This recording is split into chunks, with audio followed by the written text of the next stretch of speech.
أعوذ بالله السميع العليم من الشيطان الرجيم من نفخه وهمزه ونفثه. بسم الله الرحمن الرحيم. اللهم صل وسلم على سيدنا محمد خاتم النبيين وإمام المرسلين وعلى آله وأصحابه أجمعين. رب اشرح لي صدري ويسر لي أمري واحلل عقدة من لساني يفقه قولي في هذا الموضوع خاصة. Le sujet, c'est l'ésotérisme islamique, le véritable ésotérisme islamique tel qu'on pourrait le comprendre par donc une approche synthétique de ce domaine par donc l'islam, une approche synthétique islamique. Si Abu Hamid al-Ghazali, si Ibn Arabi même, si même d'autres philosophes mystiques, métaphysiciens islamiques ont le droit de parler, et quoique ils sont nombreux ceux qui se sont égarés parce qu'ils sont allés dans des extrêmes qui donc font basculer dans l'égarement, font basculer dans les illusions, etc. Et parfois même dans la mécréance. Qu'est-ce que l'exotérisme et qu'est-ce que l'ésotérisme? L'exotérisme, dans l'islam, c'est ce que communément on appelle donc la charia islamique, toutes les lois, tous les commandements, toutes les prescriptions, etc., de Dieu dans le Coran et des hadiths du prophète Mohammed qui donc portent sur donc le halal, le licite, et le haram, donc l'illicite, particulièrement, et puis sur donc ce qui est conseillé, ce qui est donc déconseillé, ce qui est donc préféré, ce qui est donc profitable éventuellement à l'être humain ici-bas et dans l'au-delà, etc. Tandis que l'ésotérisme, c'est tout ce qui est caché donc dans le Coran et dans la Sunna et dans l'islam en général. C'est-à-dire, il y a tellement de choses qui sont cachées et c'est ce que Dieu a caché dans le Coran et dans la Sunna, c'est bien donc des décryptages, des connaissances suprarationnelles qui pourraient éventuellement les dévoiler et dévoiler donc ces mystères, ce qui est caché. Si l'exotérisme, donc, il s'apprend, donc on apprend par donc, la lecture d'ouvrages des sciences islamiques, tous les savants orthodoxes, Al-Sunnah wal Jama'a, ils nous permettent de bien comprendre, d'aller plus loin dans les détails, dans les affinements des positions donc jurisprudentielles en islam. Ils nous permettent de bien donc aussi interpréter beaucoup de versets, beaucoup de hadiths, par donc les méthodes même anciennes qui donc faisaient que souvent des versets ont été expliqués par d'autres versets ou par des hadiths du prophète Mohammed et par la suite par l'avis de beaucoup de savants et d'exégètes du Coran. Cette méthode, donc, elle a été développée par la suite parce que, en plus donc de ces méthodes, on ajoutait souvent l'avis de plusieurs autres savants qu'on essayait de croiser pour encore aller plus loin dans la compréhension et dans l'interprétation de tout ce qui est exotérique apparent dans le Coran et dans la Sunna. L'ésotérisme islamique porte, comme je viens de le dire, donc sur tout ce qui est caché, ce qui est donc intérieur, ce qui est parabolique, qu'il faut éventuellement chercher à connaître, non pas par la raison. Il y a certaines choses qu'on arrive à connaître par la raison. Il y en a beaucoup, hein, même dans l'histoire. Mais la majorité des sens cachés de l'ésotérisme que comporte l'islam se dévoile ou bien par des visions véridiques, ou bien par des théophanies, par donc des flashs, des connaissances qui viennent ou d'un ange d'inspiration, ou de Dieu lui-même, ou bien parfois c'est des intuitions, c'est des fortes donc, sensations de connaissance à l'intérieur de soi-même. Et généralement, quand ces secrets et ces mystères sont dévoilés, ou bien ils portent sur des formules magiques licites, magiques islamiques licites, ou bien sur des connaissances concernant donc l'ordre universel, le cosmos, les interactions et les interrelations entre les créatures et le cosmos, entre tout ce qui existe sur la Terre et l'homme, etc. Ou bien, et là c'est très important, c'est surtout ilm al-ghaib, c'est-à-dire la connaissance de l'inconnu. Là, c'est comme si on ouvre une fenêtre, si on arrive à cette donc, connaissance, sur le Lawh al-Mahfouz. C'est-à-dire, de temps en temps, cette fenêtre s'ouvre comme ça, et que par notre âme, on arrive à lire dans le Lawh al-Mahfouz des choses qui viendraient dans le futur, ou bien qui sont présentes et que les gens ne comprennent pas, ou bien même qu'on connaît un peu l'histoire de certains peuples, de certaines communautés dans le passé, afin de comprendre les raisons des sanctions divines. Et d'ailleurs, à un moment donné de ma vie, on a parlé beaucoup et on a même fait des interventions sur la question du catastrophisme dans le Coran. C'est-à-dire, pourquoi que Dieu, à chaque fois, il a châtié, il a éliminé des peuples, etc. Mais les raisons et l'enchaînement de ce catastrophisme exprimé par donc, les paroles divines avait un sens, parce que quand il y a donc égarement, quand il y a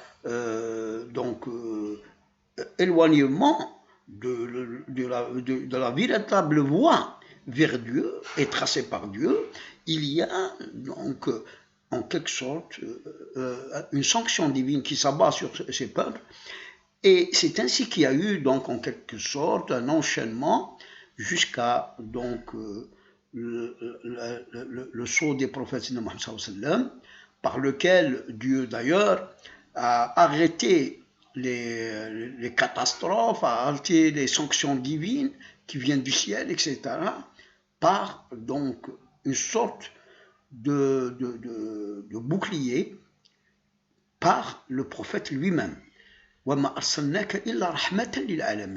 Et tout ce qui, donc actuellement, et jusqu'à la fin du monde, les sanctions divines sont suspendues à cause de la miséricorde du prophète Sidna Muhammad sallallahu alayhi wa sallam, qui s'étend sur l'univers entier. Et c'est par cette miséricorde que Dieu ne sanctionne plus, à part, donc, c'est les catastrophes naturelles que nous vivons, qui sont programmées et qui sont en quelque sorte nécessaires. L'ésotérisme, donc on parvient à la connaissance de formules, au secret des choses. Je vous donne un exemple. Par exemple, il y a un saint homme qui a donc découvert dans le Coran que le verset de Sourate Yunus, si on le lisait 3 fois, 7 fois par exemple, sur de la sorcellerie, celle-ci se défait et serait anéantie rien que par la baraka, la lumière et le feu qui sortirait de ce verset particulier. Ce verset, il faut le dire, ce n'est pas le prophète qui nous a révélé son secret. Donc ça, c'est un saint homme, Wali min awliya Allah, qui a découvert donc la répétition de ce verset pour défaire et anéantir des sorcelleries. Alors, autre chose, il y a donc un autre saint homme à qui Dieu a révélé que cette feuille du jujubier permette de défaire le ligotage sexuel. Et ceci, on a expérimenté des centaines de fois ceci, et ça a été vrai. C'était donc avec cette feuille de jujubier qu'on écrase, puis on lit du Coran, on lit aussi les versets qui, pour défaire les sorcelleries et les anéantir et les brûler. Et juste après, on a des signes, puis l'homme donc devient normal, il devient donc libéré de ce ligotage sexuel. Il y a d'autres, scientifiquement, Rachid Khalifa, rahimahullah, avait découvert les secrets du chiffre 19 dans le Coran, que ni le prophète ni même Dieu dans le Coran n'avait insinué, hein, comme ça, ouvertement, directement, que ce chiffre 19 renferme donc un mystère, le mystère du Coran. Et c'est tout le Coran qui est construit sur le chiffre 19.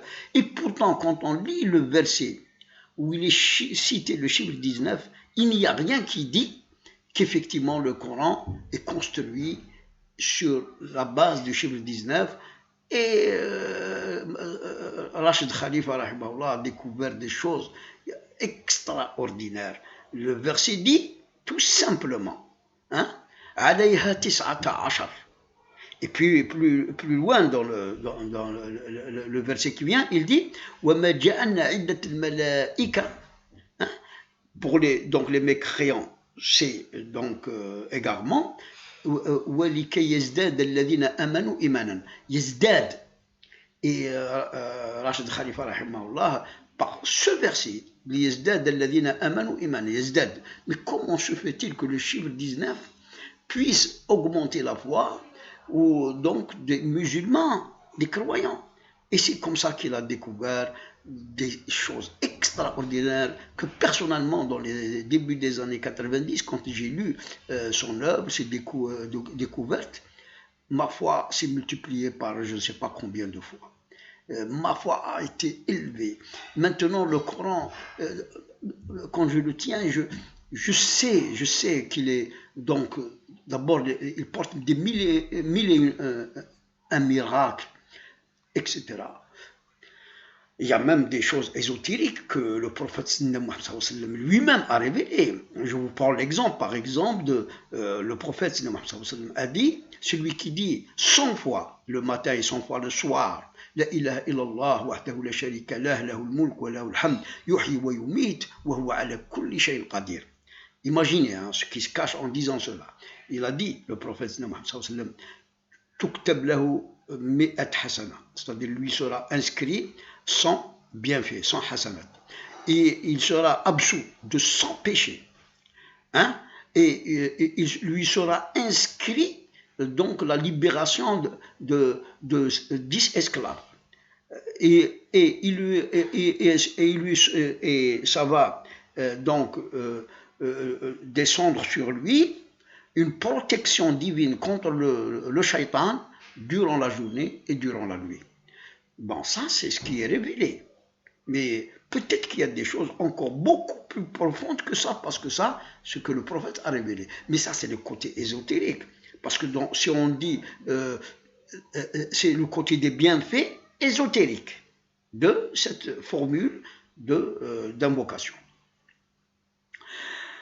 Malheureusement, beaucoup de savants européens, hindous, et d'autres communautés ont essayé aussi de parler de l'islam et de parler de l'ésotérisme islamique, alors qu'ils sont très loin de l'islam.